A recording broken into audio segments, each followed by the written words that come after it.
मुंबई में हो रही लगातार बारिश ने शहर की रफ्तार थाम दी है।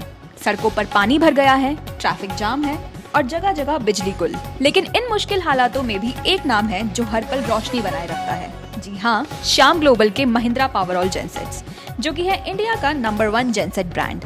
बारिश हो या तूफान, चिलचिलाती गर्मी हो या आंधी, श्याम ग्लोबल जेनसेट्स चलते हैं बिना रुके, बिना थमे। जहां अंधेरा छा जाता है, वहां श्याम ग्लोबल देता है पावर की गारंटी, क्योंकि हमारे लिए no weather is too tough, no heat is too high. Mahindra Powerol stage on. और हाँ, आप भी स्टे सेफ आउट देयर।